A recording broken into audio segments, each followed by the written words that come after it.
derrama tu gloria ahora. Señor, derrama tu gloria ahora. Abre tus manos, Señor, y envíanos la bendición.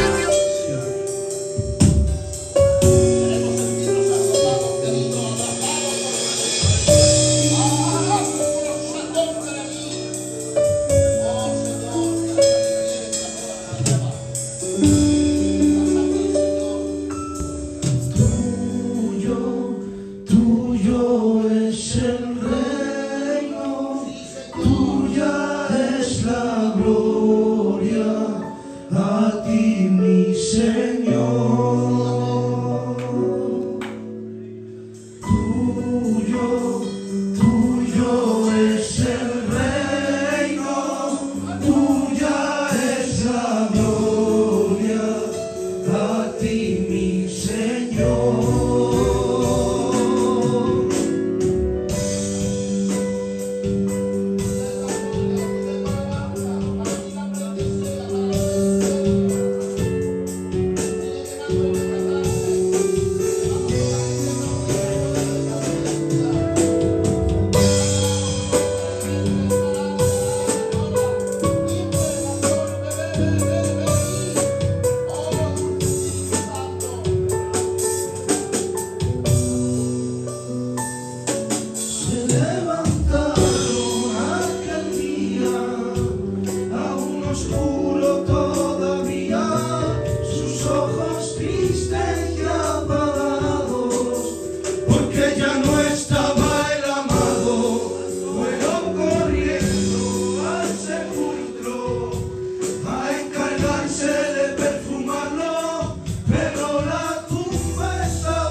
Sepulcro lo pudo vencer, a él sea la gloria del reino. Aquel que la muerte no pudo retener, y el sepulcro lo pudo vencer, a él sea la gloria del reino. Tuyo es el reino, tuya es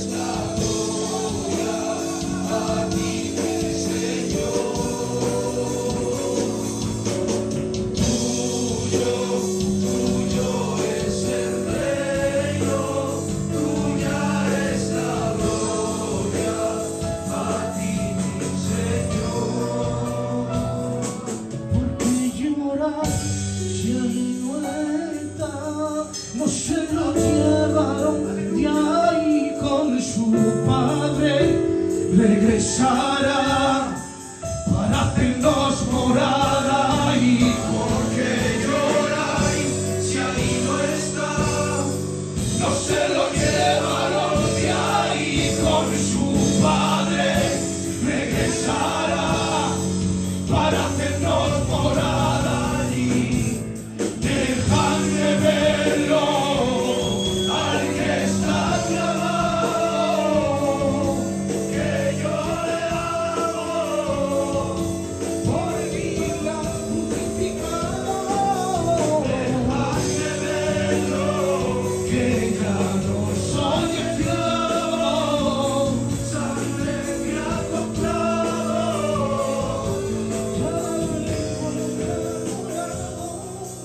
Pero no veo caridad, y era madero fue por amor.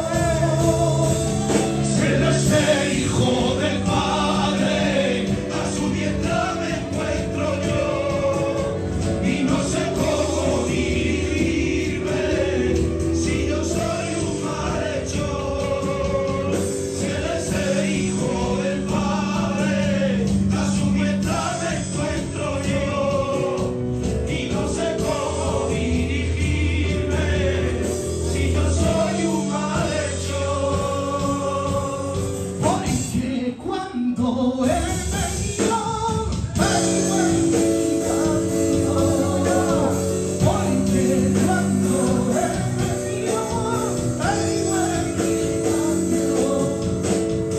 Algo en mí cambió, algo en mí cambió, algo en mí cambió, algo en mí cambió. Con qué ternura me miró, se lo pude decir, si mi agonía de muerte, Padre, acuérdate de mí, cuando tú vengas de tu reino, que quiero estar junto a ti, si en el paraíso eterno. Shabbat Elohim Adonai, viene por su iglesia, viene a cumplir su promesa. Shabbat Elohim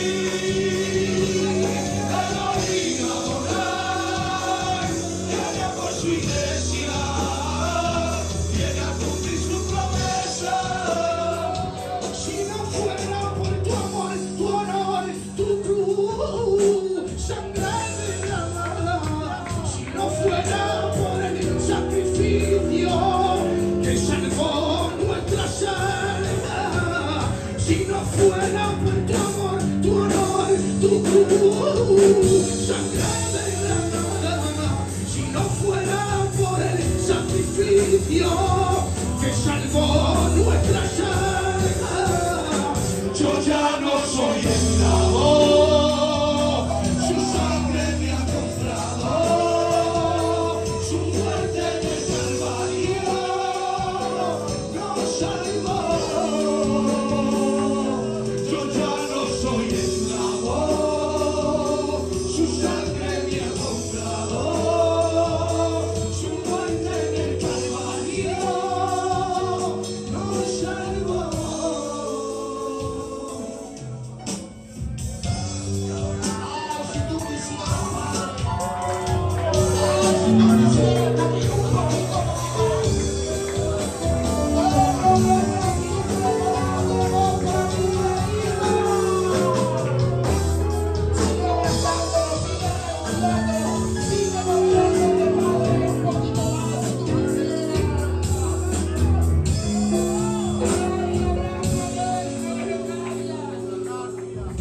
Sabía que tenía que seguir hasta el final.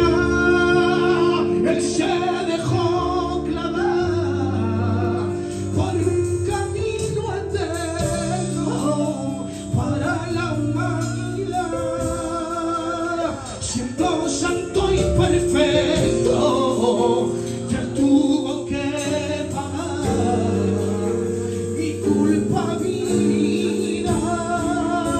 Él se dejó clavar por un camino eterno para la humanidad, siendo santo y perfecto, que tuvo que pagar mi culpabilidad. Y gracias por librarme de la lanza, gracias por librarme de los clavos, gracias por ocupar mi lugar, por librarme de 40 latigazos que tu sangre derramaba, por pagar todo el peso del pecado. Te di gracias por librarme de la lanza, te di gracias por librarme de los clavos, te di gracias por ocupar mi lugar, por librarme de 40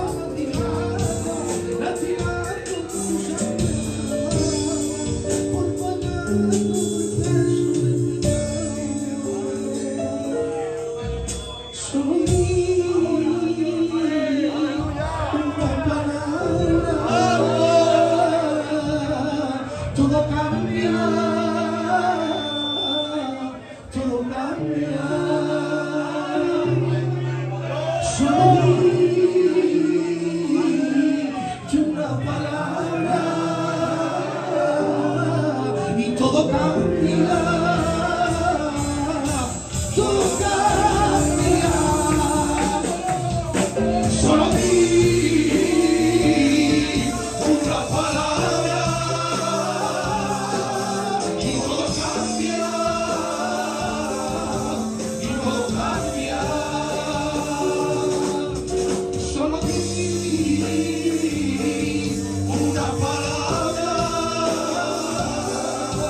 y todo cambia,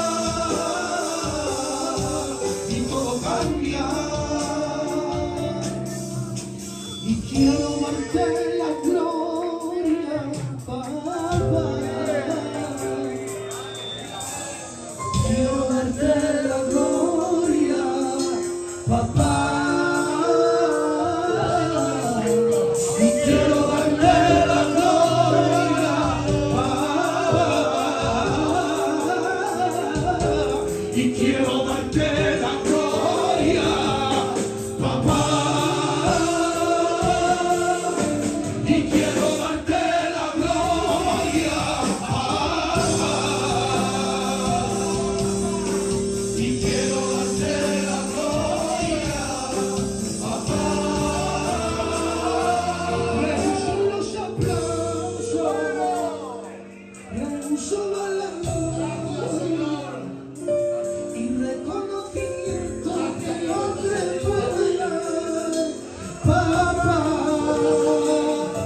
El título de hijo vale más que todo lo que el hombre puede dar. Espíritu de adopción, por el hijo gritado, papá. Y quiero darte la gloria, papá. Y quiero darte la gloria, papá. Y quiero darte la gloria, papá. Y quiero darte la gloria. Él está aquí con nosotros. Aleluya. Qué buen ambiente, hermano. Entre tanto hombre de Dios yo me siento como con Nachi aquí. Ay, yo siento a Dios, hermano. Me siento de alguna manera como regocijado, hermanos, de estar con vosotros, de estar con ustedes, de sentir a Dios, de compartir este culto entre tantos hombres de Dios como nuestro hermano Aarón, nuestro hermano Antonio. Yo no voy a demorar mucho, hermano. Yo soy conciso y rápido. Vamos a dejar que nos tomen alguna alabanza más. Pronto le damos turno a los hermanos. Pero sí antes, hermano, deberíamos de pasar una ofrendita, ¿no, hermano José? ¿Cómo lo ve usted? ¿Queréis que pasemos una ofrendita de estas bonitas? ¿De estas que tienen salero? Aleluya, pues venga, todo el que pueda, lo que tenga en su corazón, como dice Pablo, conforme fuera recibido, pues participa. No pongas más de lo que no el Señor te ponga en el corazón. Aleluya. Pero sí que vamos a entonar una alabanza de júbilo, de poder, de alegría, que colaboremos todos. Siendo yo tan pecador, solo su sangre se derramó. Ahora yo vivo para él, porque me perdonó. Ahora quiero servirle solo a mi Señor. Su sangre se atierra en mi corazón, porque la de la muerte es mi Señor, el que me dio la vida para prometerte me restauró. Mi Señor que la murió, estaba destinado, pero no, en la resurrección y resucitó. Ahora quiero servirle solo a mi Señor, ahora vivo para él.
Jesús. Amén. Le damos un aplauso al Señor y los hermanos con nosotros.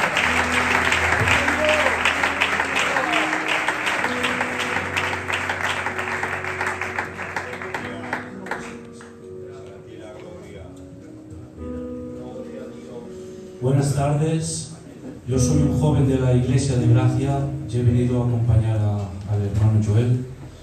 Yo no tengo ninguna capacidad para decirles nada, pero sintiendo que el Señor se encuentra aquí entre nosotros. decirles, hermanos, que hay un pasaje en la Biblia sencillo que a mí me dice mucho bien. Se encuentran unos hermanos con su amigo paralítico que lo quieren llegar hasta Jesús. Y qué bueno es, hermanos, llenarte de gente de Dios. Cuando va hacia allí, hermanos míos, ven que hay mucha gente en la multitud y no pueden pasar, pero por todos los medios suben por arriba y le llegan a Jesús. Por eso, hermanos míos, entendí que con Jesús todo es posible. Toda cosa que pase con Jesús tiene arreglo. Por eso, hermanos, decirles que tenemos que estar con Jesús, porque en este mundo hay mucha oscuridad, hermanos míos, y tenemos que ser luz en medio de las tinieblas, porque sabemos, hermanos míos, que la venida del Señor está cerca, y sabemos, hermanos míos, que sin ellos no sabemos a dónde ir, porque Él es nuestro Padre eterno, el que vive en los cielos, porque no hay nadie como Él, hermanos míos. Darles un saludo entre todos y el siervo con ustedes.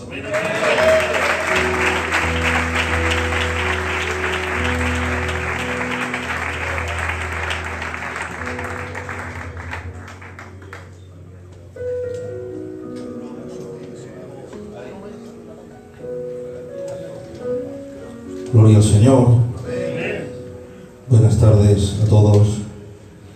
Reciban un saludo, un abrazo de este hermano en el Señor. Miren como ustedes no me conocen ni yo les conozco a ustedes, lo primero va a ser presentarme. Yo soy el hermano Joel, obrero de la Iglesia de Gracia, y ahora mismo pues me encuentro pastoreando en la iglesia de Can Rull, en Sabadell, cerca de Barcelona, y llevamos, por la misericordia de Dios, trabajando en esa preciosa iglesia pues cerca de 17 meses ya, y la verdad que el Señor nos está bendiciendo. Y bueno, si Dios quiere y me permite llevar a cabo algunos proyectos que tengo en la iglesia, pues seguramente algún tiempo más estaremos pastoreando y esperando pues ser de bendición, igual que aquí en esta tarde. Amén. Miren, yo no estoy acostumbrado a predicar delante de tanta gente. Están ustedes que imponen. La verdad que el culto está siendo precioso. Las alabanzas, los hermanos cantando, transmitían al Señor. Y como les digo, yo no estoy acostumbrado a esto, pero lo único que pretendo en esta tarde es ser de bien y de bendición para ustedes.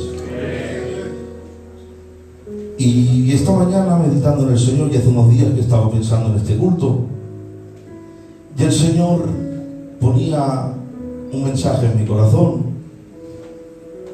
que si el Señor lo permite, pues compartiremos en esta tarde. Y créanselo, a lo mejor yo por afinidad mía, por gusto mío, hubiera preferido otro mensaje, a lo mejor que tuviera más pues por la mano, como se dice, y con más facilidad para expresarlo. Pero les digo, ni vengo a demostrar nada, ni puedo demostrar nada. No hay nada en mí de valor, Dios lo sabe Dios que dependo de Él. Y como Dios ha puesto este mensaje en mi corazón, voy a ser fiel a lo que Dios ha puesto en mi corazón. Miren, en primer lugar, antes de empezar con el mensaje, para introducirnos en el tema que el Señor ha puesto en mi corazón, me gustaría contarles algo. En cierta ocasión, discúlpenme los hábitos, por favor, en la televisión se podía ver una entrevista. Era una entrevista donde se entrevistaba a un monje de clausura.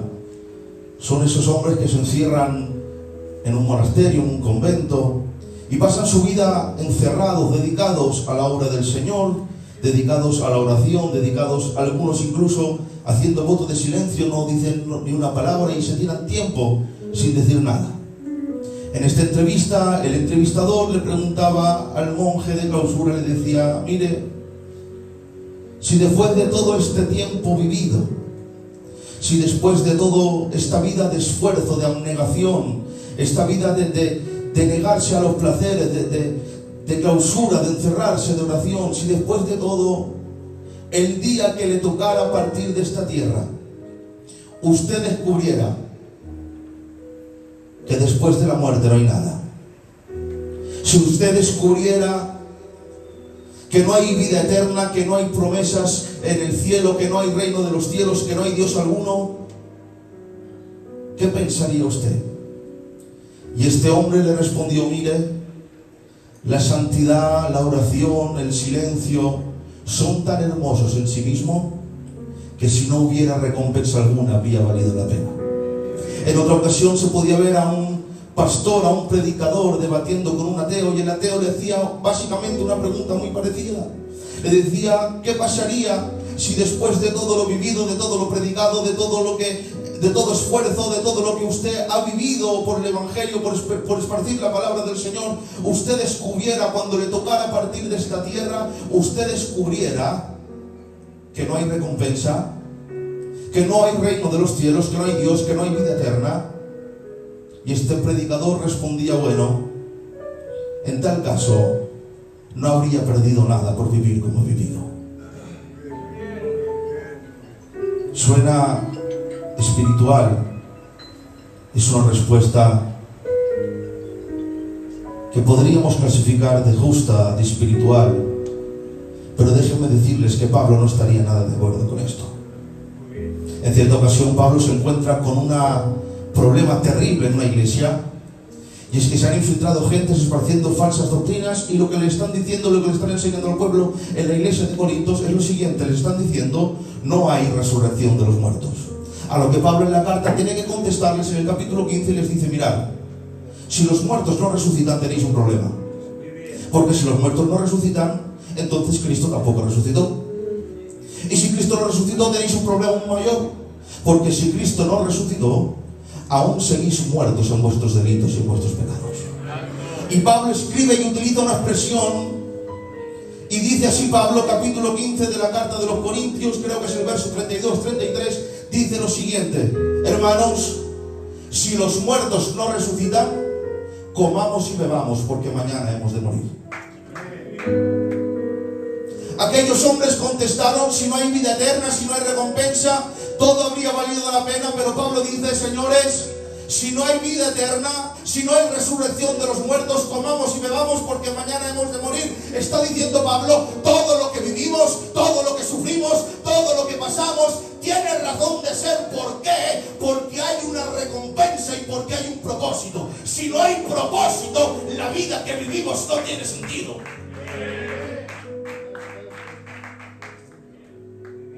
Si no hay propósito, nada de lo que aquí hacemos tiene valor alguno. Pablo les está diciendo: si vuestra vida no tiene un propósito, vivirla como queráis, no tiene sentido. No tiene sentido tanto culto, no tiene sentido abnegación, no tiene sentido justicia, no tiene sentido la santidad. Si no hay vida eterna, nada de esto tiene sentido. Pero yo digo algo, y ustedes si lo creen me acompañan con un amén, ¿eh? Hay propósito para nosotros. Yo creo, lo creo, yo creo en la resurrección de los muertos, yo lo creo. Yo creo que los muertos tienen que resucitar, lo creo. Señores, miren cómo está el mundo, miren, el mundo está de una manera que parece, creo que a lo mejor tal vez seamos la generación que vea los sepulcros abrirse y los muertos resucitar. Yo creo que Cristo viene y que los muertos tienen que resucitar, lo creo. Si no hay propósito, no vale la pena nada de lo que hacemos. Pero repito, lo creo. Hay propósito. Y tenemos un propósito glorioso.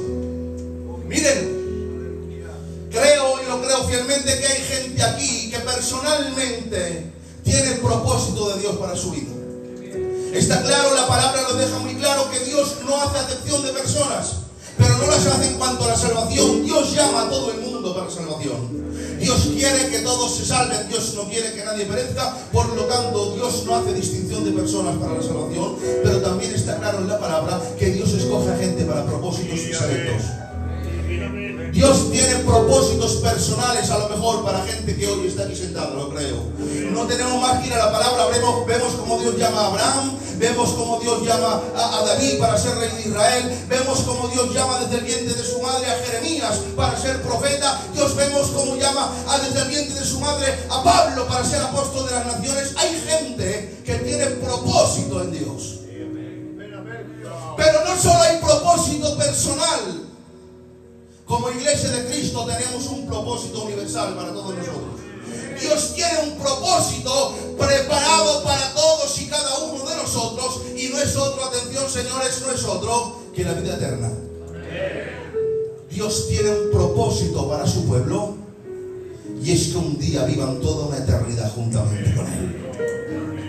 Por eso me hace tanto bien la palabra del salmista, porque ya sea un propósito personal, privado para una sola persona, o ya sea un propósito global, universal, para toda la iglesia de Cristo en la tierra, yo creo en lo que está escrito, y dice el salmista: el Señor cumplirá su propósito en mí.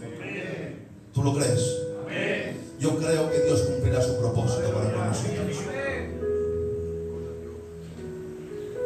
Y me gustaría hablarles en esta tarde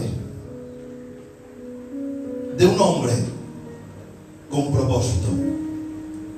Miren, yo voy a ir todo lo rápido que pueda, no quisiera ser cansino ni pesado.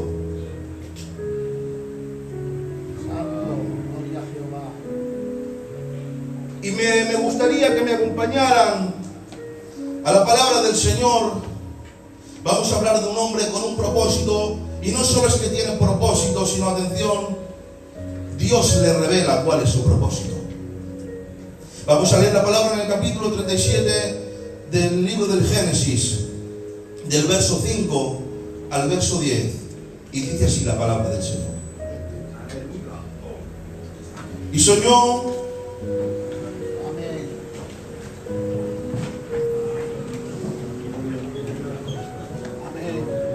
libro 37 del libro del Génesis, del verso 5 al 10, dice así.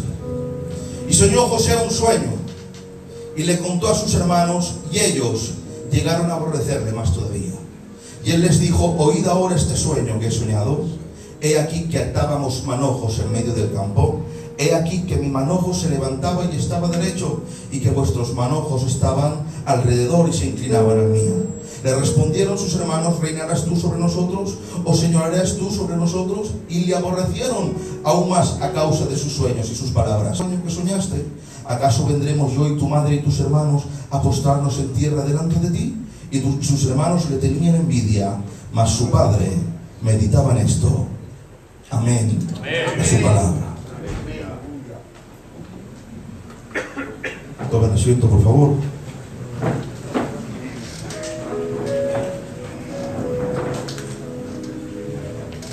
Podemos ver a un joven José que tiene propósito. Y no solo tiene propósito, sino que Dios, a través de dos sueños, le revela cuál es su propósito. Hemos leído los sueños de las gavillas, de las estrellas, de la luna, del sol que se postran delante de José. Dios le ha mostrado a José que tiene un propósito de gloria. Pero hay algo que Dios no le muestra a José. El Señor le muestra a José el propósito glorioso que tiene para con él, pero hay algo que Dios no le revela a José. Le revela el propósito, pero no le revela el proceso mediante el cual va a alcanzar el propósito. Déjame que te diga algo y guárdalo en tu corazón, Todo propósito tiene un proceso. Repito, todo propósito tiene un proceso. ¿Y por qué no le revela el proceso a José? Le revela los sueños, le revela el propósito por medio de dos sueños, pero Dios no quiere revelarle cuál es el proceso mediante el cual alcanzará ese propósito. Y nos hacemos, o nos podríamos hacer esta pregunta: ¿por qué? ¿Por qué no se lo revela? Pues bien, si ustedes me acompañan en unos minutos por la historia de José, creo que todos juntos comprenderemos y entenderemos por qué Dios no le revela el proceso y sí le revela el propósito. La historia de la familia de José empieza en el capítulo 37, en el verso 2 del libro del Génesis, y dice así, dice la palabra, fíjense cómo empieza, dice la palabra, capítulo de Génesis 37, verso 2, dice lo siguiente: esta es la historia de la familia de Jacob. José, siendo de 17 años, apacentaba las ovejas con sus hermanos. Yo me preguntaba, porque fíjense bien, el escritor de Génesis, seguramente, y todos lo creemos así, los teólogos lo creen así, es Moisés. Y Moisés empieza a contar una historia, va a empezar a contar la historia de la familia más importante de la Biblia, y me atrevería a decir, no de la familia más importante de la Biblia, sino de la familia más importante de la historia. La familia de Jacob es la familia más preeminente y más importante para todos nosotros. ¿Por qué? Porque de Jacob, hermanos míos, salen las 12 tribus, de las 12 tribus sale Judá, de Judá sale ¿quién? Nuestro Salvador y Señor Jesucristo. Por lo tanto, la familia de Jacob es la familia más importante que jamás ha pisado la tierra, porque de ella sale la vida de nuestro Señor y Salvador. ¿Y cómo empieza la historia de la familia de Jacob? De esta manera, él dice: esta es la historia de la familia de Jacob. José. Y yo le decía: Señor, no tiene mucha lógica, porque las historias, las genealogías normalmente no empiezan con los más pequeños. Normalmente empiezan con los más grandes, y del más grande se va saltando al más pequeño. Por lo tanto, lo lógico hubiera sido que la historia de la familia de Jacob empezara con Rubén, el primogénito, tal vez, o a lo mejor también tendría sentido que empezara con Leví, el padre del linaje sacerdotal, o tal vez con Judá, el padre del linaje mesiánico. Seguramente cualquiera de sus hermanos más fuertes, más grandes, más importantes hubieran sido mejores para empezar a escribir la historia de la familia de Jacob. Y yo le decía: Señor, ¿por qué José, si no es el más grande? José es el más pequeño, es el menos importante, es el menos fuerte, es el menos grande. Y el Señor me decía: Joel, tienes razón, José es el más pequeño, es el menos importante, es el menos grande, el menos fuerte, pero atención, era el más limpio de todos. Señores, las grandes historias de Dios no empiezan con gente grande, con gente importante, ni con gente preeminente. Las grandes historias de Dios empiezan con gente limpia. Yo lo creo. Yo te hago esta pregunta aquí en esta tarde: ¿tú quieres tener una gran historia con Dios, sí o no? ¿Sí o no? Dios no te llamará por lo grande, por lo valiente, por lo fuerte, importante que seas. Dios te llamará por lo limpio que te mantengas delante de Él. Las grandes historias de Dios no empiezan con gente grande e importante, empiezan con gente limpia, con gente santa, pura. Así empieza la historia. Y ahora vamos a relatar, repito, voy a ir todo lo rápido que pueda. José enseguida se vuelve el favorito de su padre Jacob. Seguramente porque lo tuvo en su vejez, o a lo mejor será porque es el hijo de la mujer que él más amaba, y entonces enseguida se convierte en el favorito de su padre. Como es el favorito de su padre le regala una túnica de colores, y cuando le regala una túnica de colores, los hermanos empiezan a tener celos, a tener envidia. Ustedes lo saben de sobra, y traman una traición para José. Y un día sus hermanos lo llaman: vamos a pastorear, vamos a apacentar las ovejas, los corderos. Lo llaman, se lo llevan, y cuando ya está con ellos a solas, dice la palabra que toman a su hermano pequeño y lo echan en una cisterna, lo venden. ¿Me dejas, vale? Parte del proceso muchas veces es que te sientas traicionado por aquellos que jamás hubieras pensado. Parte del proceso es que muchas veces te fallarán aquellos que tú más quieres y que jamás hubieras pensado. Está escrito, ya nos lo dijo Jesús: no he venido a traer paz, sino espada. Entre padre, madre, entre hijos, Señores, y quiero aclararlo, por favor, ¿vale? Porque este texto muchas veces se ha malinterpretado para apoyar divisiones y la división no viene de Dios. No está diciendo Dios que va a dividir a dos hermanos en Cristo. Esto no lo hará Dios jamás.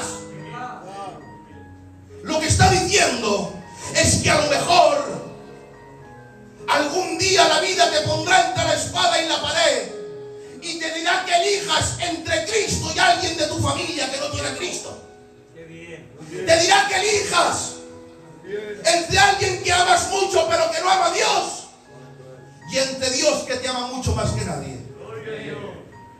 Y a lo mejor con esa gente que son tuyos, a lo mejor de sangre incluso, como ellos no son hijos de Dios y tú sí, tal vez a lo mejor, tal vez, te quiera Dios que no pase, tal vez a lo mejor un día te encuentres traicionado.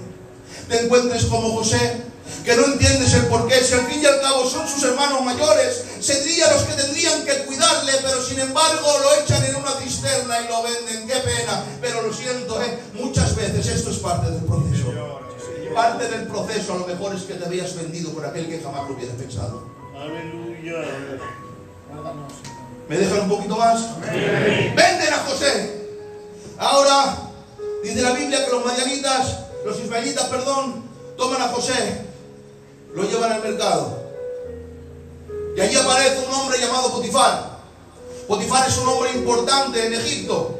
Potifar es un hombre de dinero, un hombre importante, un hombre de un estatus social elevado. Y cuando Potifar ve a José, lo compra como esclavo, lo compra y lo mete en la casa para que trabaje para él. Pero ocurre algo que a lo mejor Potifar ni José se hubieran pensado jamás. Ahora resulta que todo lo que José hace, Dios lo bendice. Y José trabaja para Potifar y Potifar se da cuenta de que José todo lo que hace es bendecido y prosperado por Dios.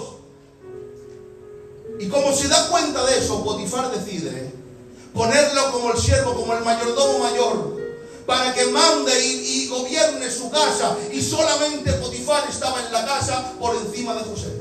¿Me dejan? Muchas veces esto también será parte del propósito. Del proceso. Muchas veces en el proceso Dios te elevará, Dios te hará relucir, Dios te hará importante delante de tus hermanos. Dios hará y te utilizará y serás de utilidad y de bendición delante de tus hermanos. Eso también es parte del proceso.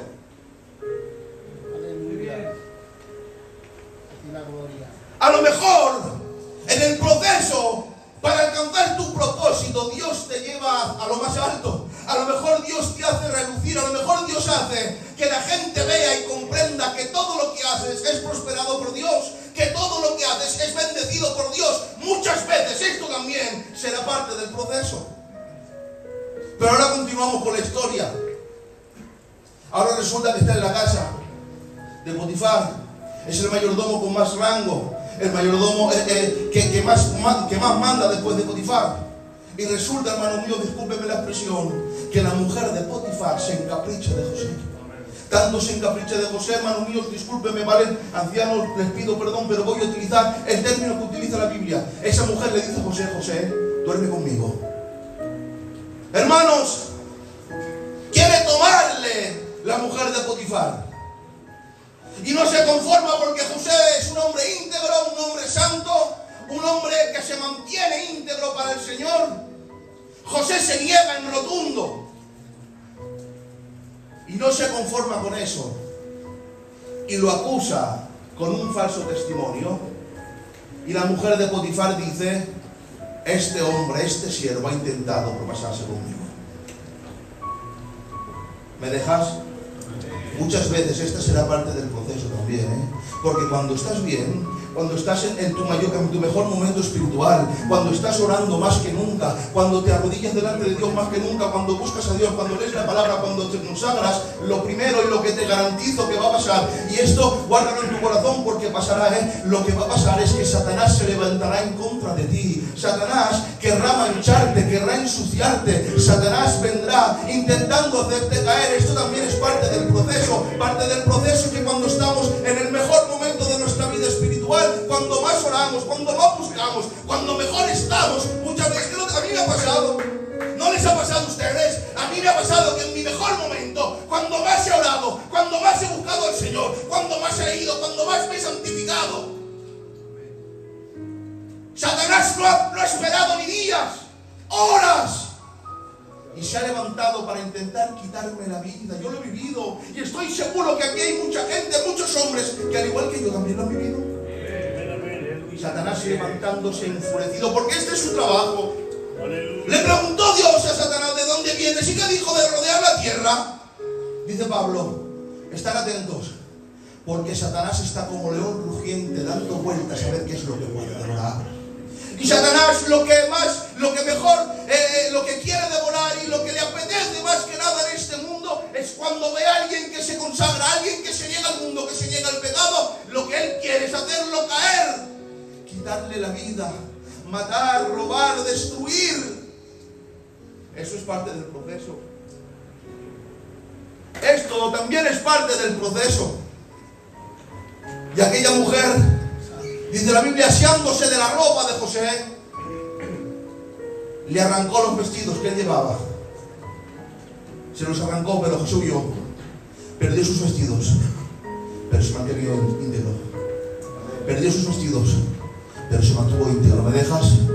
Puede ser que el enemigo en este proceso te arranque muchas cosas que a lo mejor tú no quisieras desprenderte de ellas. Yo te digo algo, que te arranque lo que quiera el enemigo, pero que no te haga perder tu dominio. Que te arranque lo que quiera Satanás, pero que no te haga perder tu honradez delante de Dios. Mantente íntegro, cueste lo que cueste. Que Satanás se lleve lo que quiere, que Satanás se lleve lo que le apetezca, pero que no pueda robarnos nuestra integridad delante de Dios. Esto también es parte del proceso. Y ahora, en la acusación, Potifar tiene que tomar cartas en el asunto. No puede dejar que un siervo se propase con su mujer, discúlpeme la expresión, y decide meterlo en la cárcel. Caramba. El proceso de José es una montaña rusa de emociones, de experiencias, de sentimientos. Ha estado en lo más alto sirviendo a Potifar. Luego ha sido tentado por la mujer de Potifar, por Satanás. Y ahora vuelve a estar en la cárcel. Porque esto es parte del proceso. Hay veces que Dios te saca a relucir y hay veces que Dios te tiene que esconder. Hay veces que estás en lo más alto, que todo el mundo quiere estar contigo, que todo el mundo te abraza, que todo el mundo te saluda. Y hay veces que en el proceso Dios te va a tener a lo mejor que esconder un poco, meter en la cárcel. No siempre vamos a estar arriba. Hay veces que en el proceso estamos en lo más alto, pero hay veces que en el proceso estamos en lo más bajo, arrastrándonos por el suelo. Discúlpeme la presión. Esto es parte del proceso. Parte del proceso de la vida espiritual para alcanzar el propósito. Muchas veces es esto. Hoy estamos en lo más alto y a lo mejor Dios mañana te quiere esconder y quiere ponerte en una cueva como Elías o como David. Y tú dices: ¿por qué? No lo entiendo. Yo tampoco lo entiendo, porque muchas veces los procesos de Dios son incomprensibles. No hay quien les entienda. Muy bien, cierto. Pero es el proceso. Aleluya. Y ahora en la cárcel José recibe un trabajo inesperado. Resulta que en la cárcel aparecen dos hombres, el copero y el panadero del rey, acusados de traicionar al rey. Los meten en la cárcel y a José le encargan que cuide de ellos, que los ayude, que esté por ellos. Y ahora un día José, dice la palabra, que se levanta y se encuentra estos dos hombres preocupados, con el semblante preocupado, dice la Biblia. Y José les pregunta: caramba, hijo, ¿qué pasa? ¿Por qué estáis tristes? ¿Por qué tan apesadumbrados? ¿Qué os ha pasado? Y estos dos hombres le dicen: mira, José, resulta que hemos tenido un sueño cada uno. El panadero ha soñado una cosa y el copero ha soñado otra. No voy a hablar ni de tener los sueños, ustedes lo saben de sobra. Y ahora José se mira a estos dos hombres y les dice: mirad, estos sueños significan lo siguiente. Tu panadero, rey te va a mandar a llamar, saldrás de la cárcel, pero te va a quitar la vida, te van a condenar. Y tu copero, Faraón, el rey, te va a llamar, vas a salir de la cárcel, cárcel y a ti te va a perdonar y te va a poner otra vez en el lugar que estabas. Y José ayuda en la cárcel a estos dos hombres. Miren, hermanos, lo digo como lo siento. Si yo hubiera sido José, ¿recuerdan por qué está José en la cárcel? José está en la cárcel porque tuvo dos sueños que encendieron la ira en los celos de sus hermanos. Por dos sueños José acabó en la cárcel y ahora resulta que hay dos hombres en la cárcel que tienen dos sueños y que piden ayuda. Si yo fuera José, les hubiera dicho: a mí de sueños no me hables. Yo no quiero saber nada de sueños, no me interesan, porque por dos sueños yo estoy aquí. Porque un día soñé con algo que Dios me dijo. Yo ahora estoy aquí preso en la cárcel. A mí de sueños no me hables. Pero muchas veces, atención a esto, esto es importante. Muchas veces esto será parte del proceso. Cuando te encuentres en tu peor momento, cuando te encuentres en la cárcel espiritual, en la cueva espiritual, tal vez Dios ponga gente a tu lado, no para que te ayuden a ti, sino para que tú les ayudes a ellos. Parte del proceso es que en tu peor momento espiritual sigas trabajando con la obra que Dios te encomendó, y Dios te dirá: lo siento, estás en tu peor momento, estás en la cárcel, pero ni aun en la cárcel puedes parar de trabajar en el encomendamiento que yo te di. Esto es parte del proceso también. Dios te llamará a trabajar en tu peor momento, tal vez en el momento de más bajeza espiritual, en el momento que te sientas como en una cárcel. Tal vez Dios tendrá un trabajo para ti y Dios te dirá: lo siento, Ni aun en la cárcel vas a poder parar de trabajar. Dice la palabra que Jeremías se encuentra preso en la cárcel, y ahora Jeremías está en el patio del rey, esa es su cárcel, y dice la palabra que vino palabra de Dios a Jeremías. Yo me imagino al profeta pensando: ay, viene la palabra del Señor, sintiendo aquella emoción, sintiendo aquellos escalofríos. El profeta sabe que Dios le va a hablar. Tal vez el profeta espera que Dios le diga a Jeremías: ha llegado la hora de salir de la cárcel, ha llegado la hora de tu libertad. Pero ahora la palabra de Dios para Jeremías no es: yo te libro. No, que va, no le va a sacar Dios de la cárcel. Y le manda Dios a Jeremías que compre la heredad de su tío. ¿Para qué? Porque esto es un símbolo de una profecía que Dios tiene que dar a través de Jeremías. Jeremías esperaría que Dios lo librara, pero Dios le dice a Jeremías: no te voy a librar de la cárcel. Y no solo no te voy a librar, sino que te exijo que en la cárcel sigas trabajando para mí. Te exijo que en la cárcel te sigas moviendo. Te exijo que en la cárcel sigas profetizando, porque esto también es parte del proceso. Eso también es parte del proceso. No siempre estamos arriba, hay veces que estamos abajo. Hay veces que Dios nos saca a relucir. Hay veces que Dios nos esconde en una cueva. Hay veces que Dios pone en nuestro peor momento trabajo para nosotros que jamás hubiéramos pensado. Pero eso es parte del proceso. Y ahora,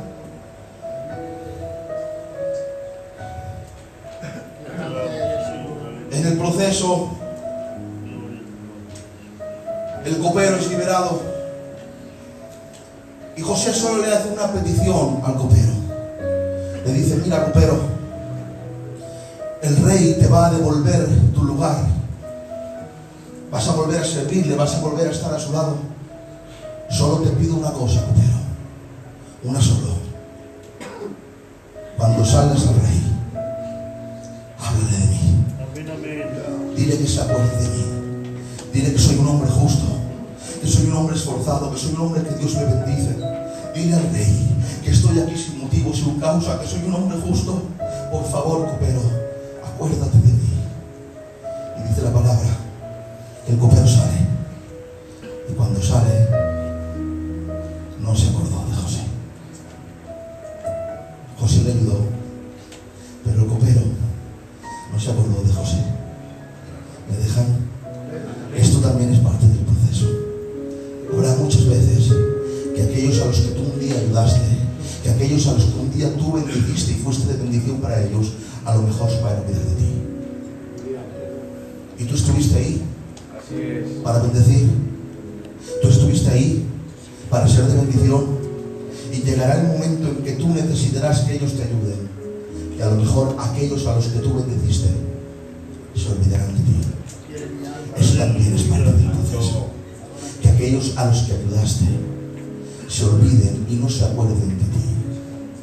Dice la palabra que Pablo está preso en Roma. Preso. Pablo es un hombre esforzado que ha trabajado arduamente para el Evangelio. Y ahora se encuentra en Roma, preso. Y ahora escribe una carta para su hijo en el Espíritu, Timoteo. Y le hace una petición entrañable. Le hace una petición, hermanos míos, que a mí me rompe el corazón.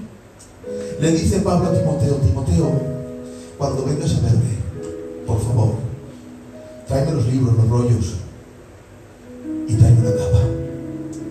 Tráeme un capote. Hermanos míos, ¿saben por qué Pablo pide una capa? He escuchado muchas teorías, pero la más lógica es esta, o al menos creo que es esta. ¿Por qué Pablo pide una capa? Porque tiene frío. ¿Saben? La cárcel donde está Pablo, dicen los historiadores, que hoy en día se puede visitar, está en Roma, y dicen que es una cárcel que hoy en día se le llama la cárcel de la Marmita. Es una cárcel que es subterránea, y dicen los historiadores que un río pasa por encima o por el lado de esta cárcel, que hace que el agua y la humedad se filtren entre las paredes de la cárcel, y en la cárcel haga mucho frío. Dicen los historiadores y comentaristas que muchos presos murieron a causa de enfermedades, porque la humedad calaba en los huesos y acababan contrayendo enfermedades que hacían que murieran. Hermanos míos, Pablo lo que tiene es frío. Pablo está en una cárcel de Roma y tiene frío, y tiene que pedirle a Timoteo: Timoteo, por favor, tráeme la capa. Había un hombre de Dios que preguntó algo en cierta ocasión, y yo lo pregunto aquí: ¿no había una capa en Roma para Timoteo? En Roma había una iglesia a la cual Pablo bendijo a través de sus epístolas, con sus enseñanzas, a la que Pablo ayudó a solucionar problemas. En Roma había muchos que se llamaban cristianos, hermanos de Pablo, a los que Pablo había bendecido, y no había nadie que pudiera acercarse a Roma para traerle una capa. No había nadie que pudiera acercarse a la cárcel para darle un poquito de tela para que el apóstol se tapara. No había nadie. A tantos bendijo Pablo y se olvidaron todos de él. Todos se olvidaron de Pablo. A tal punto que Pablo está a punto de ser juzgado por segunda vez. Por segunda, ya ha tenido un juicio previo. Y Pablo le escribe a Timoteo: Timoteo, en mi primera defensa, todos me han abandonado. Todos. A todos aquellos que les prediqué, a todos aquellos a los que ayudé, a los que fui de bendición, dice: todos me han abandonado. Dice: ni uno estuvo a mi lado. Pero gloria tenga su nombre, dice Pablo. Pero el Señor siempre estuvo a mi lado. Entienda. Un aplauso para ellos. Entiende y comprende que parte del proceso es que aquellos a los que ayudaste un día te abandonen, que a lo mejor aquellos a los que bendiciste a lo mejor ya no se acuerden de ti, pero recuerda, señores, hay algo mucho más glorioso. Puede que estemos solos, que nos abandonen, pero tenemos la certeza de que Jesús está a nuestro lado. Tenemos la certeza de que Dios siempre va a estar con nosotros. A los que un día bendeciste, a los que un día ayudaste, tal vez se olviden de ti, pero Dios no se olvidará jamás de ti.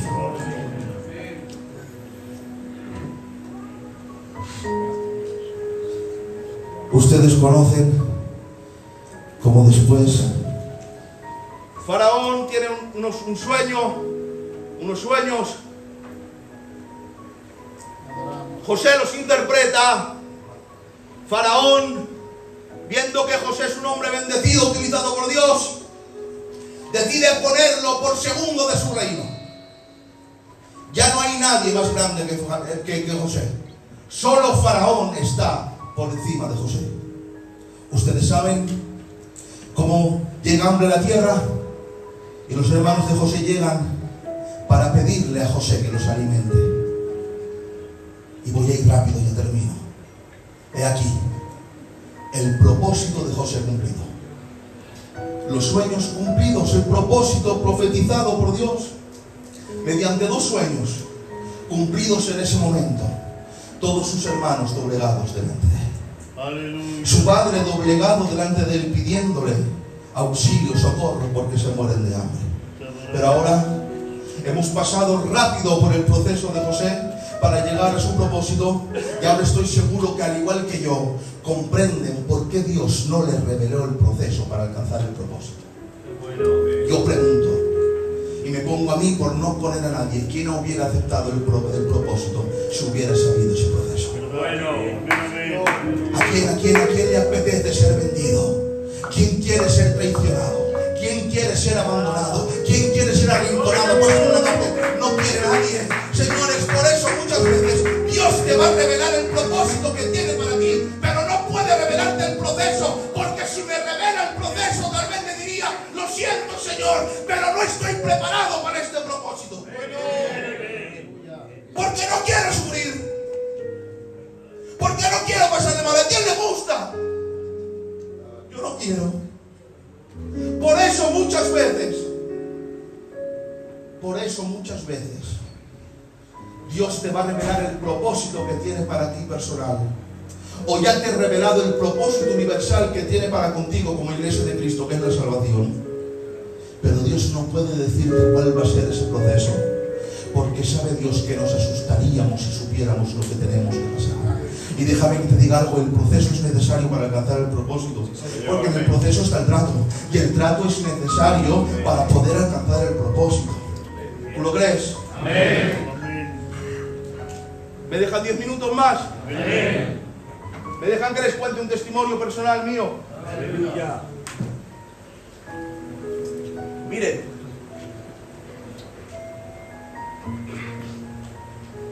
hace 10 meses mi madre, después de una larga enfermedad, con 53 años, partió con el Señor. Cuando yo estaba pastoreando mi primera iglesia, Lele, en 5 Rosas, cuando llevaba 10 meses, a mi madre le diagnosticaron una enfermedad terrible. Una enfermedad con la cual luchamos durante 2 años y pico. Había días, hermanos míos, que eran terribles. Terribles. Habían días que entrábamos en el hospital a las 8 de la mañana y no salíamos hasta las 8 de la noche.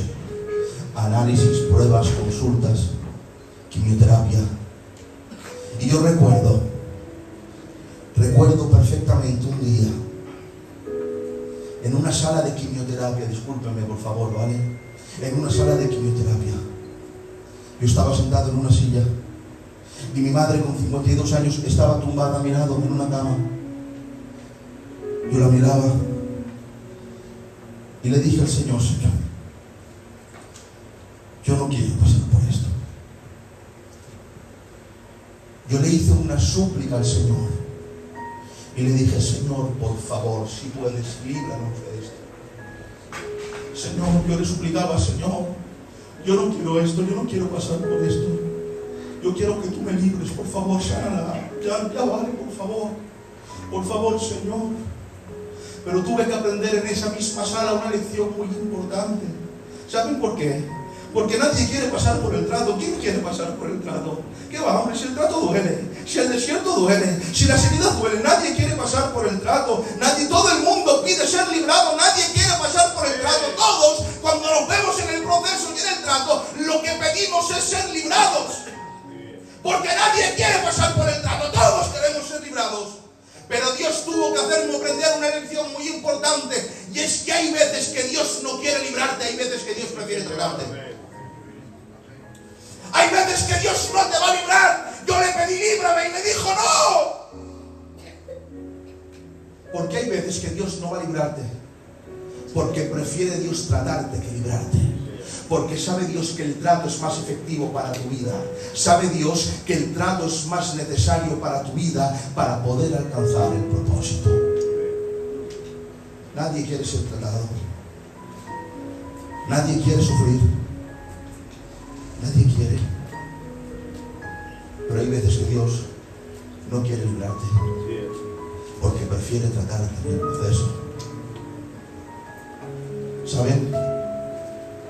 llegué a la conclusión que uno de los problemas por los que Dios no puede revelarnos el proceso es porque no amamos suficiente el propósito. Sentimos demasiado apego por las cosas de esta vida. Valoramos mucho nuestra vida, valoramos mucho nuestra salud, nuestra familia, valoramos mucho muchas cosas de esta vida y no somos capaces de amar el propósito como debiera ser.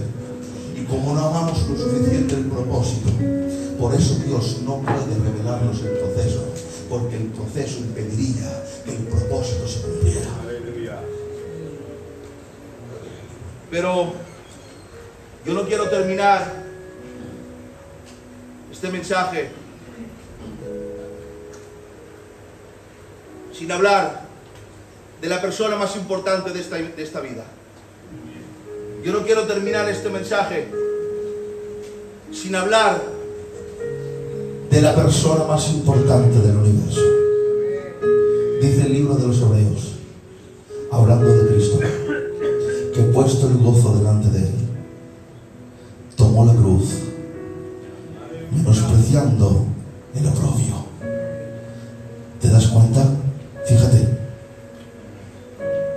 puesto delante de él el fruto de su aflicción. El fruto de su aflicción es el propósito por el cual bajó esta tierra, por el cual soportó lo que soportó, por el cual murió en el Calvario. El propósito de Dios eres tú. Tú eres el fruto que Dios puso delante de él en su aflicción. Tú eres ese propósito. ¿Te has dado cuenta? Dios le mostró el propósito para que él cogiera la cruz con gozo y menospreciara el oprobio. Dios le mostró el propósito. Pero me dejan ahora que les lea unos versos.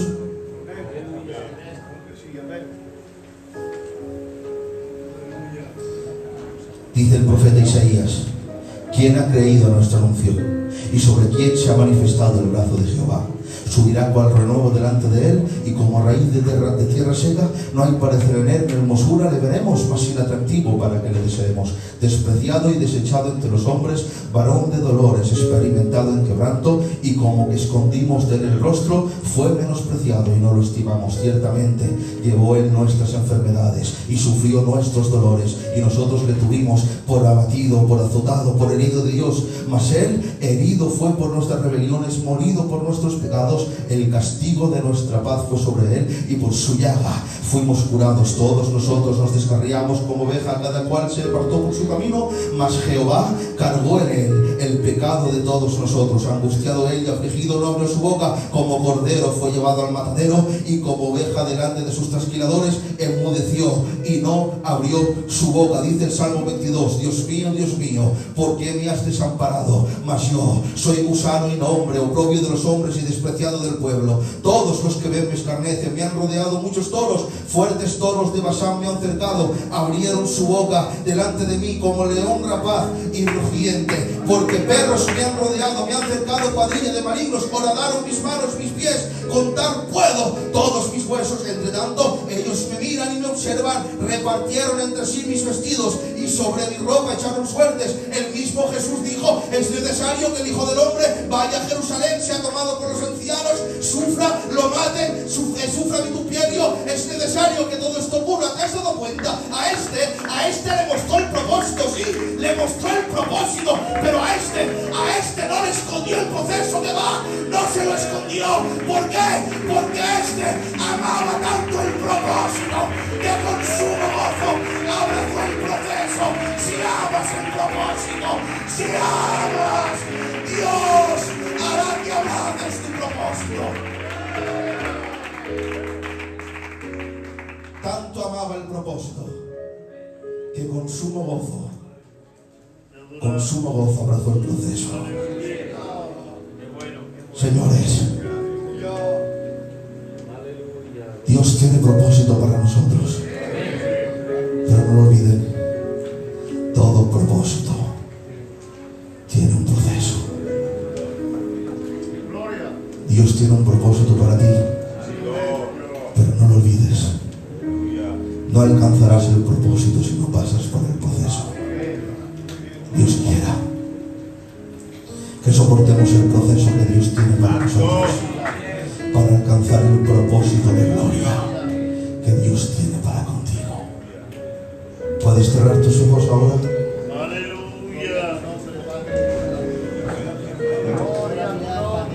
Te adoramos. Cierra tus ojos, por favor, y dale gracias al Señor.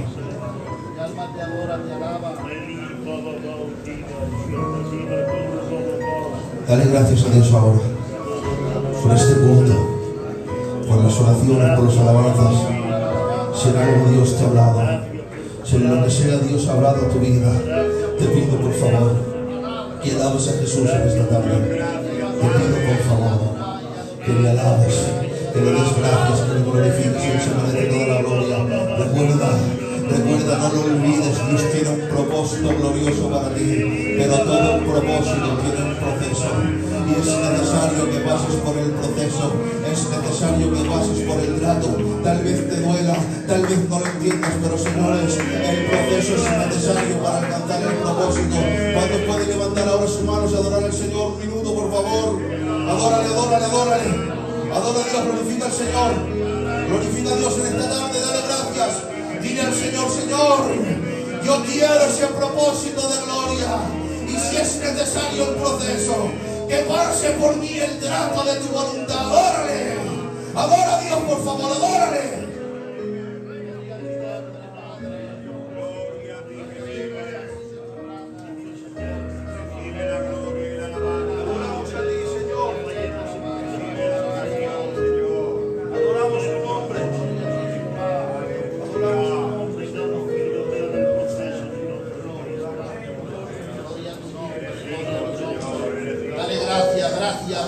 Gracias, Señor. Te damos gracias por los siervos, por tu palabra, Señor, por todo lo recibido. En el nombre de Jesús, gracias. ¿Puedes decir un fuerte amén? Amén. Fuerte gloria a Dios. Un aleluya.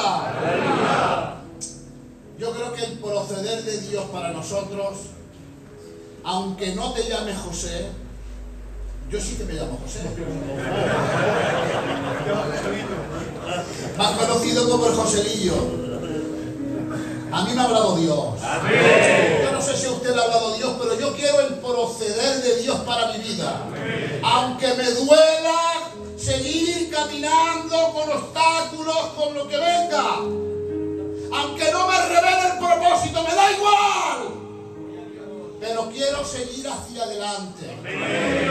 Con su ayuda.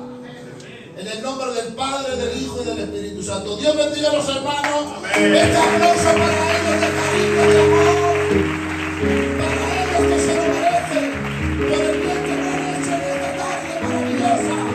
Donde han implantado la palabra del Señor y nos ha hablado por medio de los siervos del Señor. Amén. Aleluya. Nada más. Aleluya. Yo lo que tenía que hacer lo he hecho, he sido obediente a los hermanos. Esperamos que la próxima no se haga muy tarde para que esto siga, ya que se ha prendido el fuego. Aleluya. Vamos a seguir echando fuego y leña, mucha leña. Aleluya. ¿Estás de acuerdo conmigo? Vamos a ponernos de pie con esta simpatía.